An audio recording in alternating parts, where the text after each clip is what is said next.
মহামারীতে এবার স্কুলে হচ্ছে না ভর্তি পরীক্ষাও, সব শিক্ষা প্রতিষ্ঠানে লটারি, পেছাতে পারে এসএসসি এইচএসসি। প্রক্রিয়াটি যোগ্যতা ভিত্তিক না হয়ে ভাগ্য ভিত্তিক হলেও শিক্ষা ব্যবস্থায় একটা বড় ইতিবাচক পরিবর্তনের সুযোগ তৈরি হবে। দুশ্চিন্তামুক্ত অভিভাবকরা। সরকার যে পদক্ষেপ গ্রহণ করেছেন নিঃসন্দেহে এটা একটা ভালো পদক্ষেপ। কোনো গার্জিয়ানই চায় না তার ছেলে মেয়েদের বাইরে পাঠায় দিয়ে করোনা আক্রান্ত হোক। দেশে বাড়ছে করোনা শনাক্ত ও মৃত্যু, সবশেষ 24 ঘন্টায় 39 জনের মৃত্যু। এখনই সতর্ক না হলে সামলানো কঠিন। অসতর্কতার কারণেই কিন্তু এই সেকেন্ড ওয়েভ আসছে।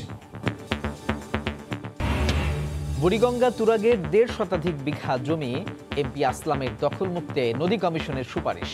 উচ্ছেদ করা হবে পাওয়ার প্ল্যান্ট ও ইকোনমিক জোন। রেলের 80% ইঞ্জিনের মেয়াদ পেরিয়েছে কয়েক দশক আগে। ঝুঁকি নিয়ে চলছে ট্রেন, লোকবল সংকটের অজুহাত।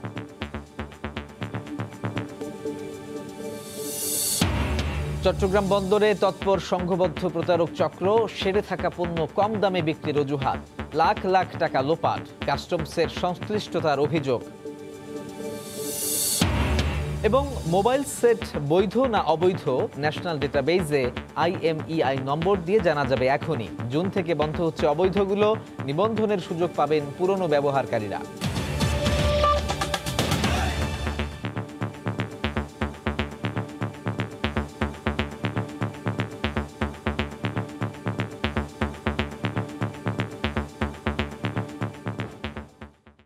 করোনার ঝুঁকি এড়াতে এবার স্কুলে ভর্তি পরীক্ষা নেওয়া থেকেও পিছিয়ে এলো সরকার। প্রতি শ্রেণীতেই হবে লটারি। দুপুরে এক ভার্চুয়াল সংবাদ সম্মেলনে শিক্ষামন্ত্রী এই সিদ্ধান্তের কথা জানান। 7 ডিসেম্বরের মধ্যে প্রক্রিয়ার বিস্তারিত জানানো হবে। একই সঙ্গে স্কুলগুলোতে এলাকা ভিত্তিক কোটা বাড়িয়ে 50 ভাগ করা হয়েছে। আগামী বছরের এসএসসি ও এইচএসসি পরীক্ষাও পেছানোর ইঙ্গিত দেন মন্ত্রী।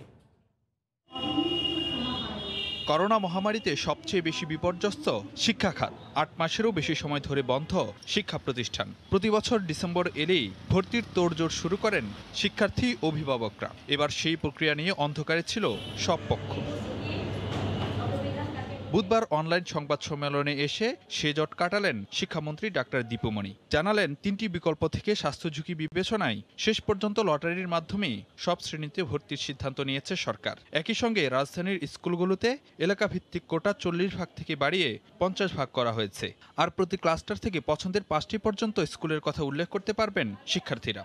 10 থেকে 15 জানুয়ারির মধ্যে প্রক্রিয়া সম্পন্ন করার কথা জানান মন্ত্রী। প্রচলিত ব্যবস্থায় কেবল একাডেমিক অর্থে সব মেধাবী শিক্ষার্থীরা গুটি কয়েক বিদ্যালয়ে কেন্দ্রীভূত হয়। ফলে বিদ্যালয়গুলোর মধ্যে এক ধরনের অসাম্য তৈরি হয়। এক অর্থে বাধ্য হয়েই ভর্তি প্রক্রিয়ার ক্ষেত্রে আমরা যে লটারি পদ্ধতি বেছে নিচ্ছি তা কিছুটা হলেও বিদ্যালয়গুলোর মধ্যে সাম্য প্রতিষ্ঠায় সহায়ক হবে। ভর্তির ক্ষেত্রে কোনো প্রতিষ্ঠান অতিরিক্ত ফি নিলে কঠোর হওয়ার হুঁশিয়ারি দেন শিক্ষামন্ত্রী। আমাদের পক্ষে যত ধরনের ব্যবস্থা নেওয়া সম্ভব আমরা সেই ব্যবস্থাগুলো নেব এবং আমরা কঠোর হব। সংবাদ সম্মেলনে উঠে আসে এসএসসি ও এইচএসসি পরীক্ষার বিষয়টিও। মন্ত্রী জানালেন আসছে বছর পেছাতে পারে এ দুটি পাবলিক পরীক্ষা। পক্ষে 3 মাস আমরা চাই যে ক্লাস করাতে চাই এবং ক্লাস করিয়ে তারপরে আমরা তাদের পরীক্ষা নিতে চাই। কাজেই পরীক্ষাটা হয়তো বা 2-1 মাস পিছিয়ে যাবে। এদিকে লটারির মাধ্যমে ভর্তির সিদ্ধান্তকে ইতিবাচকভাবেই দেখছেন শিক্ষার্থী ও অভিভাবকরা। একসাথে যে এতগুলো ছাত্রছাত্রী একত্রিত হচ্ছে না, এতে মনে করি এটা ভালো হবে। লটারির মাধ্যমে শিক্ষার্থী নির্বাচন করার বিষয়টি সঠিক আছে বলে আমি মনে করি। মন্ত্রী জানান প্রতি শিক্ষা প্রতিষ্ঠানে 1 জানুয়ারি পৌঁছে যাবে বই। তবে কিভাবে শিক্ষার্থীদের হাতে তুলে দেওয়া হবে সে বিষয়ে পরবর্তীতে নির্দেশনা দেওয়া হবে। ফারুক ভিয়া, রবিন, সময় সংবাদ, ঢাকা। স্বাস্থ্য অধিদপ্তরের হিসেবে গত 24 ঘন্টায় করোনায় মারা গেছেন 39 জন। এ নিয়ে দেশে মৃতের সংখ্যা বেড়ে দাঁড়ালো 6,487 জনে। 24 ঘন্টায় শনাক্ত হয়েছেন 2,156 জন। গত 24 ঘন্টায় কোভিড-19-এর নমুনা পরীক্ষা করা হয়েছে 16,001 জনের। এই পর্যন্ত মোট নমুনা পরীক্ষা হয়েছে 26,96,150 জনের। 24 ঘন্টায় নতুন শনাক্ত হয়েছেন 2,156 জন। এ নিয়ে দেশে মোট শনাক্তের সংখ্যা 4,54,146 জন। 24 ঘন্টায় মারা গেছেন 39 জন। এ পর্যন্ত করোনা আক্রান্ত হয়ে মারা গেলেন 6,487 জন। করোনা থেকে 24 ঘন্টায় সুস্থ হয়েছেন 2302 জন। এই পর্যন্ত সুস্থ হয়েছেন 3,69,179 জন। মন্ত্রী, প্রতিমন্ত্রী, উপমন্ত্রী, সংসদ সদস্য সহ এ পর্যন্ত প্রায় 15 জন জনপ্রতিনিধি করোনা আক্রান্ত হয়েছেন। সবশেষ পররাষ্ট্রমন্ত্রী ও সচিবের কোভিড পরীক্ষার ফল পজিটিভ এসেছে। কোনো উপসর্গ না থাকায় বাড়িতেই আইসোলেশনে আছেন পররাষ্ট্রমন্ত্রী। বাতিল করা হয়েছে নাইজারে ওআইসির সম্মেলনে যোগদান। ইসলামিক সহযোগিতা সংস্থা ওআইসির পররাষ্ট্রমন্ত্রী পর্যায়ের 47তম সম্মেলনে যোগদানের জন্য পররাষ্ট্রমন্ত্রী ডক্টর একে আব্দুল মোমেন করোনার পরীক্ষা করান। মঙ্গলবার রাতে দেয়া পরীক্ষার ফলাফল পজিটিভ আসে। করোনার কোনো উপসর্গ না থাকায় বর্তমানে বাড়িতেই আইসোলেশনে আছেন মন্ত্রী। বাতিল করা হয়েছে তার নাইজার সফর। তিনি চিকিৎসকের পরামর্শ মেনে চলছেন এবং সুস্থ আছেন বলে জানানো হয়েছে। একই দিনে নাইজার সফর উপলক্ষে পররাষ্ট্র সচিব মাসুদ বিন মোমেনের করোনা পরীক্ষা করা হলে তারও পজিটিভ আসে। তিনিও চিকিৎসকের পরামর্শ মেনে বাসায় আইসোলেশনে আছেন। এদিকে এ মাসের শুরুর দিকে মুজিব বর্ষ উপলক্ষে জাতীয় সংসদের বিশেষ অধিবেশনের আগে সংসদ সদস্য, কর্মকর্তা, কর্মচারী ও সাংবাদিকদের করোনা ভাইরাস পরীক্ষার আওতায় আনা হয়। 2 দিনের পরীক্ষায় প্রায় 13 জন সংসদ সদস্যের করোনা পজিটিভ ধরা পড়ে। সংসদ সচিবালয় সূত্রে জানা গেছে এর মধ্যে 2 জন মন্ত্রী, 2 জন প্রতিমন্ত্রী ও 1 জন উপমন্ত্রী রয়েছেন। এর মধ্যে প্রবাসী কল্যাণমন্ত্রী ইমরান আহমদ, পররাষ্ট্র প্রতিমন্ত্রী শাহরিয়ার আলম, যুব ও ক্রীড়া প্রতিমন্ত্রী জাহিদ আহসান রাসেল, পরিবেশ, বন ও জলবায়ু পরিবর্তন মন্ত্রণালয়ের উপমন্ত্রী বেগম হাবিবুন নাহার, পাবনা 3 আসনের সংসদ সদস্য মকবুল হোসেন, ঢাকা 13 আসনের সাদেক খান, কিশোরগঞ্জ 3 আসনের মুজিবুল হক চুন্নু, বাগেরহাট 1 আসনের শেখ হেলাল উদ্দিন, লালমনিরহাট 1 আসনের মোতাহার হোসেন ও বাগেরহাট 3 আসনের হাবিবুর নাহারের নাম জানা গেছে। এছাড়া ঢাকা 10 আসনের শফিউল ইসলাম মহিউদ্দিন, পাবনা 4 আসনের নুরুজ্জামান বিশ্বাস, নওগাঁ 2 আসনের শহীদুজ্জামান সরকার করোনায় আক্রান্ত হয়েছেন। এর আগে গত জুনে বাজেট অধিবেশনে 17 জন সংসদ সদস্য ও 105 জন কর্মকর্তা কর্মচারী করোনা পজিটিভ শনাক্ত হয়েছিল। সালাউদ্দিন সুমন, সময় সংবাদ, ঢাকা। দেশে গত 1 সপ্তাহ ধরে শনাক্ত হচ্ছে প্রতিদিন 2000-এর উপরে। মৃত্যুর সংখ্যা ঊর্ধ্বমুখী। এ নিয়ে বাড়ছে উদ্বেগ। বিশেষজ্ঞরা বলছেন সতর্কতার কোনো বিকল্প নেই।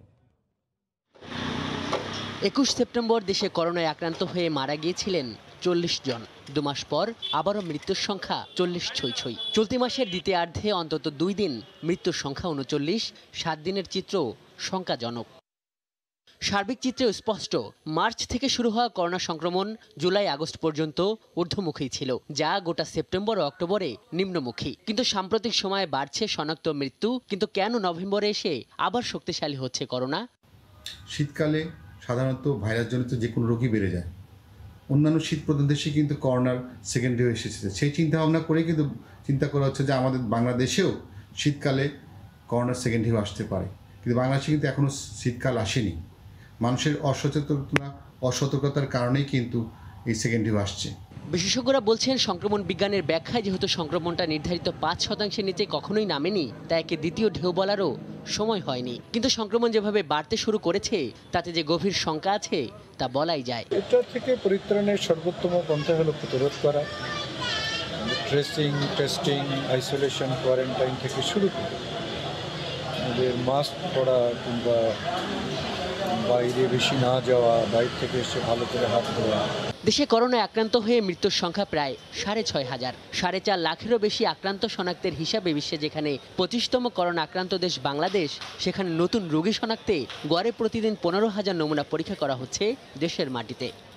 আজহার লিমন, সময় সংবাদ, ঢাকা। বুড়িগঙ্গা ও তুরাগের 1.5 শতাধিক বিঘা জমি দখলমুক্ত করতে সুপারিশ করেছে নদী কমিশন। উচ্ছেদ করা হবে অবৈধভাবে নির্মিত মাইশা পাওয়ার প্ল্যান্ট ও আরিশা ইকোনমিক জোন। সরকারের সংশ্লিষ্ট 8টি সংস্থার সুপারিশ নিয়ে এই প্রতিবেদন দিয়েছে নদী রক্ষা কমিশন। বুড়িগঙ্গা ও তুরাগ দখল করে গড়ে ওঠা মাইশা পাওয়ার প্ল্যান্ট ও আরিশা ইকোনমিক জোনের নামে মেরে ফেলা হয়েছে নদী।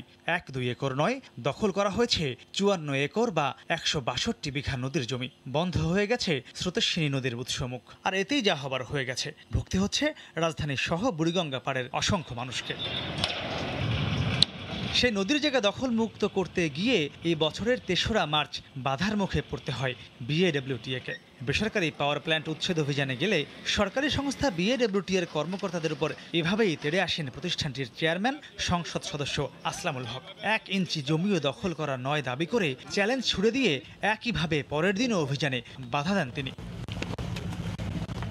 এ নিয়ে গত কমাসে জল ঘোলা কম হয়নি। জমি নিজের দাবি করে উচ্চ আদালতের 3টি বেঞ্চে আলাদা আলাদাভাবে শরণাপন্ন হন আসলামুল হক। পরে আদালতের নির্দেশে সরকারি 8টি সংস্থাকে সাথে নিয়ে প্রায় 3 মাস পর তদন্ত প্রতিবেদন দিয়েছে নদীরক্ষা কমিশন। তদন্তে বেরিয়ে আসে ভয়াবহ হরিলুটের তথ্য। মাইশা পাওয়ার প্ল্যান্ট ও আরিশা ইকোনমিক জোনের নাম দিয়ে করা জায়গার মধ্যে প্রায় 13 একর জায়গা পুরোপুরি নদীর, প্রায় 8 একর তীরভূমি ও বন্দর সীমা এবং বাকি জায়গা ড্যাপের আওতাভুক্ত বন্যাপ্রবণ এলাকা, যেখানে কোনো ধরনের স্থাপনা করার আইনি বৈধতাই নেই। যদিও আসলামুল হক শুধু দখলই করেননি, পাওয়ার প্ল্যান্ট ও অন্যান্য স্থাপনা দেখিয়ে হাজার হাজার কোটি টাকা ব্যাংক থেকে ঋণও নিয়েছেন। নদী কমিশন জানায়, ডিজিটাল পদ্ধতিতে মাপ যোগ করায় প্রতিবেদনে কোনো ভুল হওয়ার সুযোগ নেই। ইন্টিগ্রেটেড টেকনোলজি ব্যবহার করে এখানে ডিজিএলআর, স্পার্টসো এরকম যারা মোস্ট মডার্ন টেকনোলজি জানে তাদের নিয়ে এনকোয়ারি রিপোর্ট সেগুলো করা হয়েছে যে আসলে বাস্তব অবস্থানটা কি। ন্যায় বিচার করার স্বার্থে নিখুঁতভাবে আমরা এটা করার চেষ্টা করেছি। আদালতে পিটিশনে তারা এমন একটা কথা বলেছেন যে প্রধানমন্ত্রীর অফিস থেকে তাদেরকে এই পাওয়ার প্ল্যান্ট স্থাপনের জন্য অনুমতি দেওয়া হয়েছে, কিন্তু সেখানে আমরা দেখেছি যে না, তারা এরকম কথা বলেন নাই। নদীর মালিক বিএডব্লিউটিএ জানায়, অবৈধ স্থাপনা উচ্ছেদ করে শিগগিরই সেখানে স্থায়ী সীমানা পিলার বসানো হবে। সুপারিশ অনুযায়ী মাইশা পাওয়ার প্ল্যান্ট এবং আরিশা ইকোনমিক জোনের জন্য যে অতিরিক্ত যে নদীর জায়গা ভরাট করা হয়েছে সেগুলো অবশ্যই উদ্ধারে আমরা খুব দ্রুত একটা ব্যবস্থা নেব। অতি দ্রুত দখলদার নিজে অবৈধ স্থাপনা সরিয়ে নদীর জায়গা ফিরিয়ে না দিলে সংশ্লিষ্ট সংস্থাকে সব গুড়িয়ে দিতে বলা হয়েছে যৌথ জরিপে, যার সমস্ত ব্যয়ভার বহন করতে হবে অবৈধ দখলদারকেই। মাহমুদ রাকিব, সময় সংবাদ, ঢাকা। সন্ধ্যার সময় আরও থাকছে। চিকিৎসা না পেয়ে যমজ নবজাতকের মৃত্যুর ঘটনায় রাজধানীর 3 হাসপাতালের দায় সারা ব্যাখ্যা। শিশু বিশেষজ্ঞ ও 3 সিনিয়র আইনজীবীর মত নেবেন আদালত। বাংলাদেশ রেলওয়ের 80% ইঞ্জিনের মেয়াদ পেরিয়ে গেছে কয়েক দশক আগে। যেগুলো রয়েছে তারও নেই সঠিক রক্ষণাবেক্ষণ। রেল কর্তৃপক্ষের অজুহাত লোকবল সংকটের। বিশেষজ্ঞরা বলছেন, নতুন ইঞ্জিন কেনার কোনো বিকল্প নেই, তবে পুরনোগুলো রক্ষণাবেক্ষণ বাজেট না বাড়ালে হুমকির মুখে পড়বে চলমান রেল ব্যবস্থা। ইঞ্জিনটির মেয়াদ পেরিয়েছে 25 বছর আগে। যেটি দিয়ে টেনে আনা হচ্ছে তারও জীবনকাল শেষ হয়েছে 20 বছর আগে। বাংলাদেশের অধিকাংশ ইঞ্জিনের অবস্থায় এমন। স্বাধীনতার সময় রেলবহরে ইঞ্জিন ছিল 486টি, এরপর গেল 50 বছরে যোগ হয়েছে শতাধিক। সব মিলিয়ে বর্তমানে ইঞ্জিন সংখ্যা 273টি, যার 80 ভাগেরই মেয়াদ পেরিয়ে গেছে কয়েক দশক আগে। মেয়াদোত্তীর্ণ লোকোমোটিভ এগুলি দিয়ে এখন আর কাজ চলতেছে না। কেবল আমাদের খুব ক্রাইসিস। ইঞ্জিন যত পুরানো হচ্ছে বাড়ছে সংরক্ষণ বাজেটের চাহিদা, সেই সাথে পাল্লা দিয়ে বাড়ছে ঘাটতিও।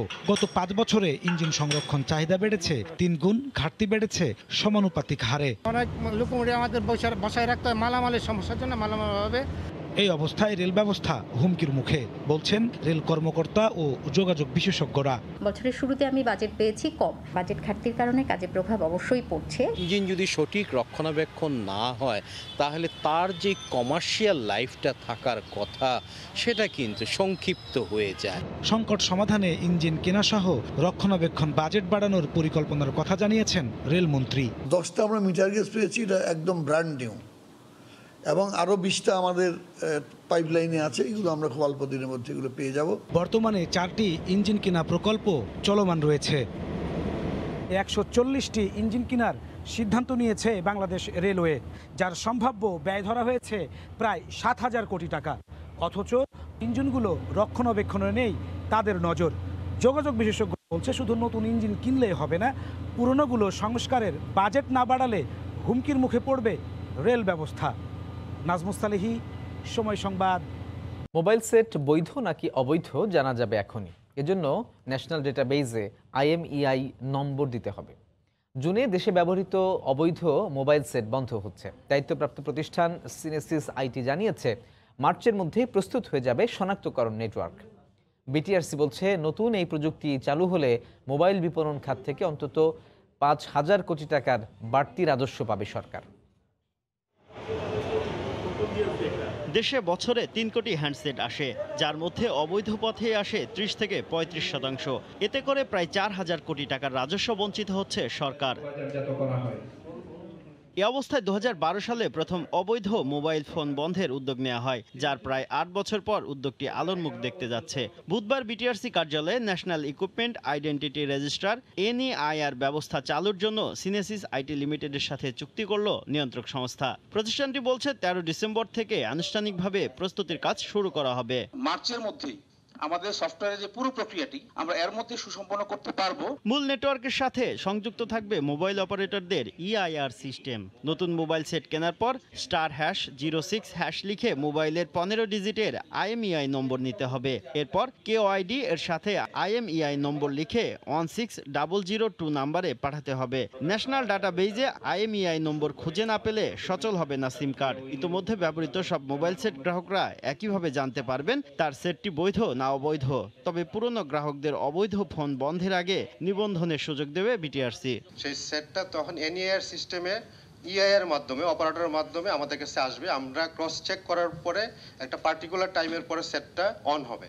সেই টাইমটা আসলে 30 মিনিট হতে পারে। নির্ধারিত সময়ের মধ্যে কাজ শেষ করার ক্ষেত্রে সিনেসিস আইটি লিমিটেডকে কোনো ছাড় দেওয়া হবে না বলে মন্তব্য করেন বিটিআরসির চেয়ারম্যান। সিনেসিস তার সঠিক সময়ে সঠিক তার কাজটি শেষ করুক, সেটা আমরা আশা করব।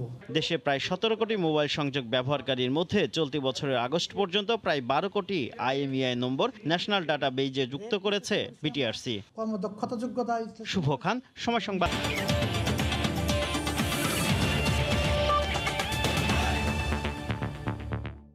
বিশ্বকাপ বাছাই কাতার ম্যাচের আগে একটি প্রস্তুতি ম্যাচ খেলতে নামবে বাংলাদেশ। প্রতিপক্ষ কাতার আর্মি দল।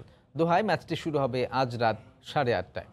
ম্যাচের আগে নিজেদের ফিটনেস এবং স্কিলকে অগ্রাধিকার দিয়ে অনুশীলন শেষ করেছে জামাল ভুঁইয়ারা। ছেলেদের প্রস্তুতি নিয়ে খুশি গোলরক্ষক কোচ লেস ক্রেবলিও। এই ম্যাচের জয় পরাজয় ছাপিয়ে মূলত টিম কম্বিনেশন ঠিক করতে চায় ম্যানেজমেন্ট। তারপরও জয় তুলে নিয়ে আত্মবিশ্বাস বাড়াতে চায় জামাল ভুঁইয়ারা। 4 ডিসেম্বর কাতারের বিপক্ষে মাঠে নামবে লাল সবুজ বাহিনী। করোনা পরবর্তী সময়ে এই ম্যাচ দিয়েই এশিয়ায় ফিরছে বিশ্বকাপ বাছাই। তার আগে 28 নভেম্বর কাতারের স্থানীয় একটি ক্লাবের বিপক্ষে আরও একটি প্রস্তুতি ম্যাচ খেলবে বাংলাদেশ।